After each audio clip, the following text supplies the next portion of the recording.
Hello and happy Sunday. I hope that wherever you are and whatever you're doing, you're having a good Sunday.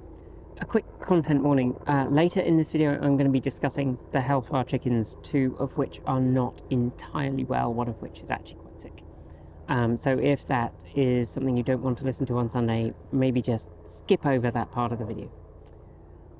First, for those of you who don't know, we went away, my wife and I, for a couple of weeks, and so yeah, chaos. So it was looking pretty good before we left, but right at this moment our garden is wildly overgrown. We were hoping to get to it this weekend, but actually spent the weekend on some other house projects and adoption related things, and that meant, well, it's still chaos back here. Like, I did manage to get out and cut most of the grass, which is good because it's been raining. Which is also fantastic because it's been raining, and so, you know, our garden has been thriving. We also had a little water incident while we were away, where one of the circuits on our watering system locked open, and we were getting through an enormous quantity of water during the day. Thankfully, that's been switched off. We will be changing to the open sprinkler system, I think. But I need to build all of that up. So let us know in the comments below if you'd like a little video about that when I do get around to it. I've got the open sprinkler, but I haven't got the valves yet. But I wanted something a little bit more reliable than the system that we had, and something that will actually monitor and tell me when the valves are open.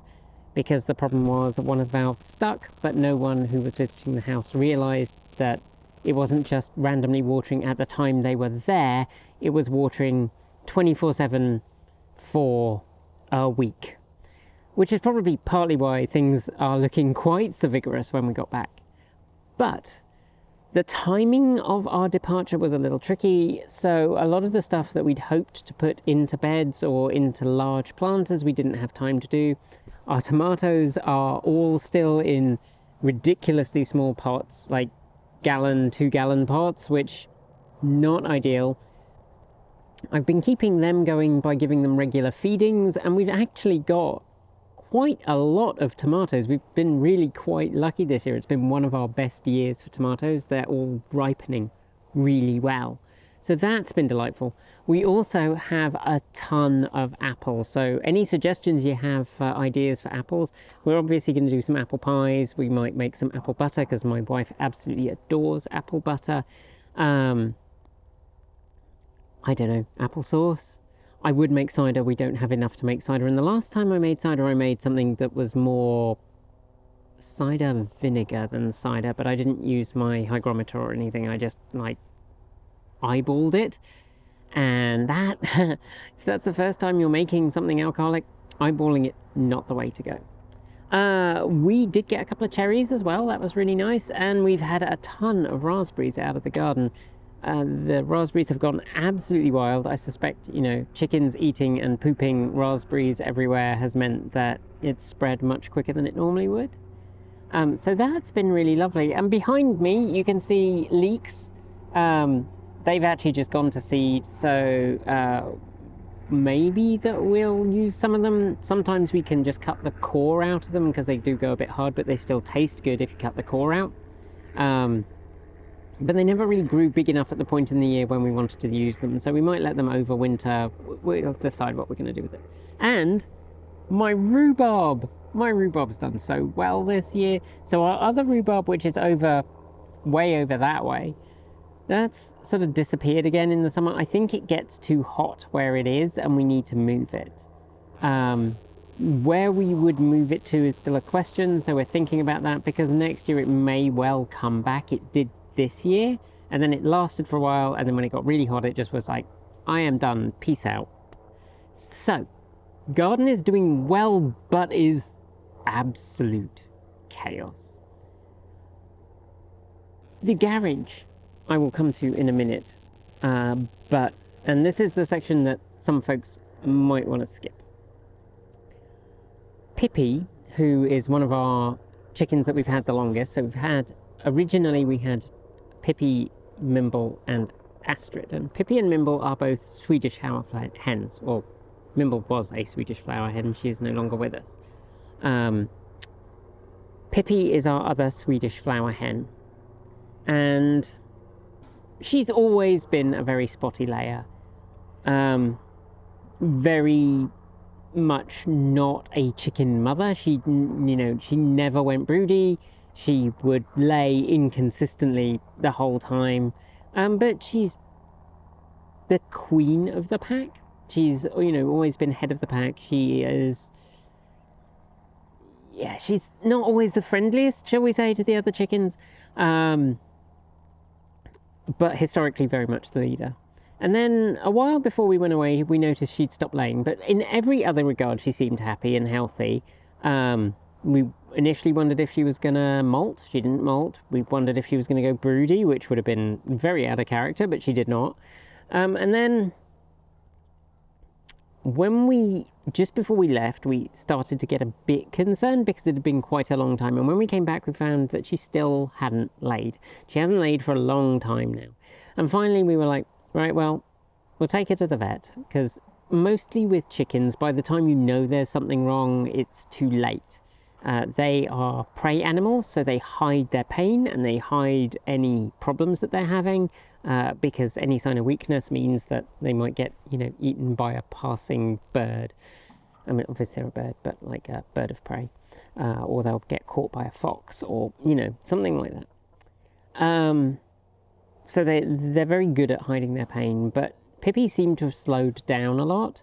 And then the week that we took her to the vet, she wasn't really out and playing with the other chickens. She didn't go out and forage. She was kind of isolating herself, and that is always a very bad sign. So we just wanted to go check that there wasn't anything really dreadfully wrong, and obviously there was. So Pippi, it turns out, has cancer, we think. She has a lot of collected fluid, which can make breathing difficult for her.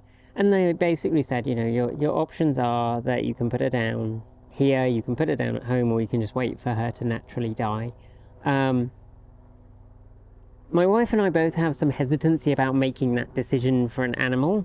I don't want them to have unnecessary suffering, just the same way that, in the same way that when we have humans in the department who are very, shall we say, they want every treatment possible to prolong their life, then I think it's important to have a realistic discussion about what that means and what that can mean for your long-term quality of life. And so we don't want her to have unnecessary suffering, but I also don't want to rob her of life, that she is happy and able to do what she wants to do. So we brought her home, and I thought, well, we'll have a chat about it and we'll see how she's doing. And over the next few days and actually a couple of weeks, she's perked up again. So she's been out, she's been foraging, she's been taking treats.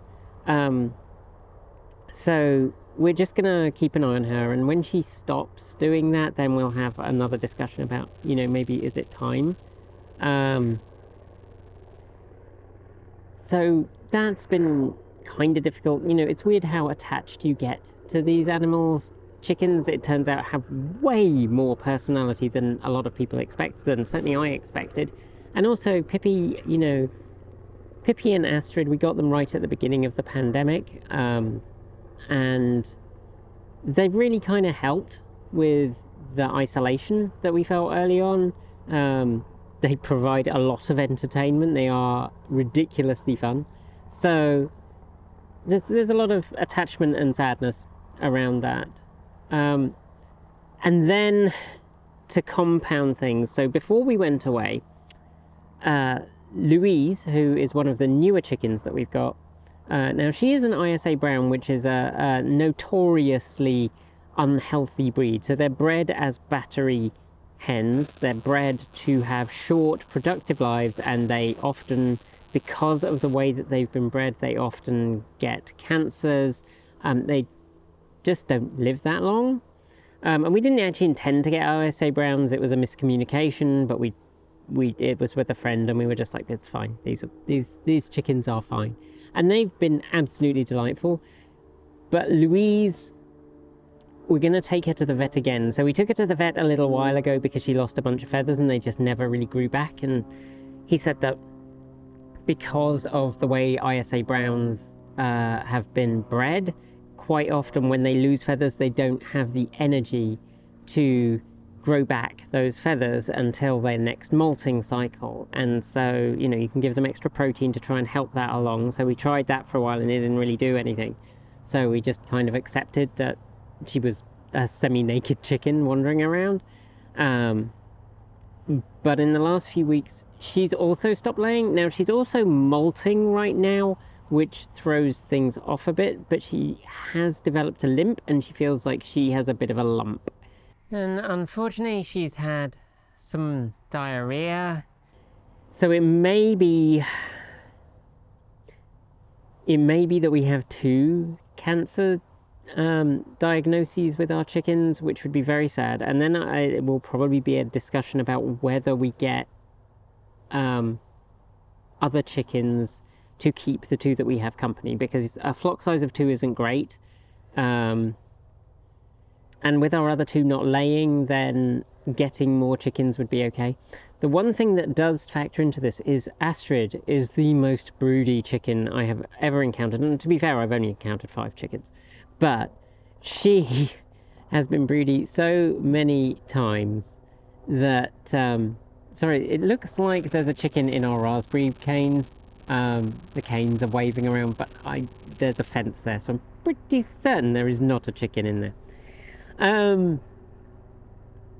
Yes, so Astrid gets broody with startling frequency, so there is the possibility that we could just get 1 chick and tuck her under Astrid, and Astrid will be like, hey, I've hatched an egg, this is my chicken, well done me, and take care of it. So that's a possibility that we might consider, rather than getting 2 older chickens, which is what we did last time. We bought some chickens from a friend who has more chickens than they know what to do with. So that's been that. I'm going to take you into the garage now, because the garage is looking better. And I don't believe that I've shown you it, because I don't think we did that after... I think we did that after we got back from Canada. So come with me. I also fixed my gate. In fact, I made 2 gates from the pallets. So now we have gates with hinges, which is very exciting. Incidentally, I'll film them later. They're really handy. They're T-post hinges. So, I mean, the T-posts try and fall over because they're really not designed for holding up gates. But, you know, try not to look. It's absolute chaos. Really, a lot of chaos. But in here, when we got back, my wife realised quite how frustrated I was with the state of the garage. And I'll try and find that B-roll to put over of the state of the garage. I still have to do my desk and this corner, which is behind you, which I will show you in a second. Because those are bits that I can do myself. But what we did is this. So behind me is all the shelves. We cleared them off. We got rid of a ton of junk. And there's Rebecca, who is still patiently waiting for me to install that electric motor, which I still need to check, which I need my desk for. I also spent a full day sorting out my pile of screws and chaos, and it's still a little bit chaos, but it's much better. And then over here, we currently have, oh yes, up there, we have wood. Up there, out of the way, and that's the wood for the house, so I still need to be working on that. Have more stuff over here, which is going to go into the house. And then once that's kind of done, I can put some pegboard up in that corner. And then I just have to sort out the chaos that's the desk. And we try not to talk too much about the desk because it's awful. But hopefully once I've got tools and pegboard over there, then behind you, then I can start sorting this mess out, and then I might be able to actually get back to my conversion on Rebecca, which I really want to do, but currently cannot get to my desk. I also have like 5 projects that unfortunately have slightly higher priority because I need them to be working. So So that's it, really. That is my chicken and garden update. It's not the best one this week. It's been a bit of a rough time with our chickens. You know, you get really attached to them. And hopefully hopefully Louise will actually be fine, and it's just, you know, she's just strained something or pulled something.